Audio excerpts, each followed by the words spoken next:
This is the news in brief from the United Nations.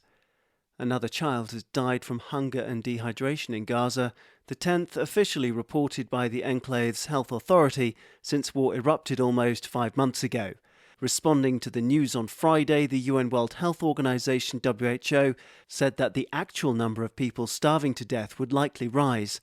The development followed media reports overnight that 4 children had died in northern Gaza's Kamal Adwan hospital, in addition to 6 other youngsters who died on Wednesday at the same facility and at Al-Shifa Hospital in Gaza City. The deepening food insecurity crisis in Gaza has left 1 in 4 people facing catastrophic levels of hunger.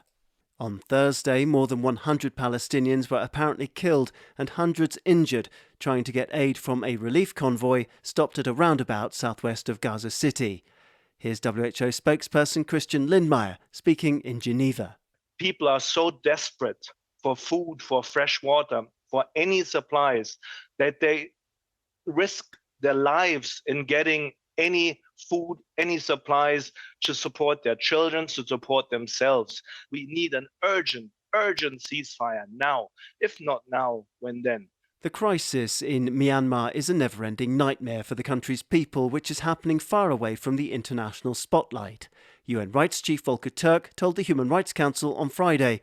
In a scheduled update to the UN's Top Rights Forum, the UN High Commissioner for Human Rights explained that the humanitarian crisis there, linked to the 2021 coup, had worsened in recent months. 3 years of military rule have inflicted and continue to inflict unbearable levels of suffering and cruelty on people in Myanmar, Mr. Turk said, citing an escalation of armed conflict across the country, which has included aerial attacks on towns and cities. Credible sources have verified that over 4,603 civilians, including 659 women and 490 children, have been killed at the hands of the military since February 2021. The actual toll is certainly much higher. The UN Rights Chief cited witness statements indicating that hundreds of civilians had been burnt alive or executed by the military, including women. This chilling disregard for human life had been accompanied by other sweeping violations of fundamental rights and the rule of law that continue across the country, Mr. Turk said. He noted that today in Myanmar, more than 20,000 opponents of the military remain in detention, including nearly 4,000 women. To Chad, where there's increasing concern at the country's eastern border for people fleeing the war in neighbouring Sudan, the UN refugee agency UNHCR warned on Friday.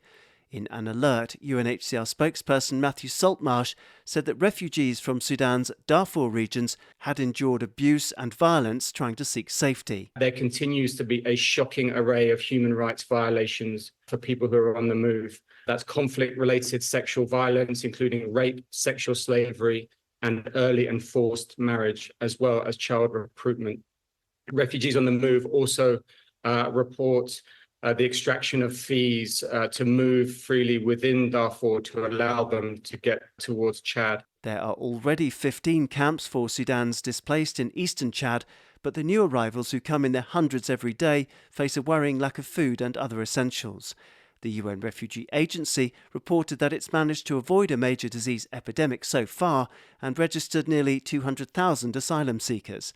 But it appealed for international funding to sustain the humanitarian operation there, warning that the Chadian government is not equipped to do more after it declared a state of emergency for food and nutrition security. Daniel Johnson, UN News.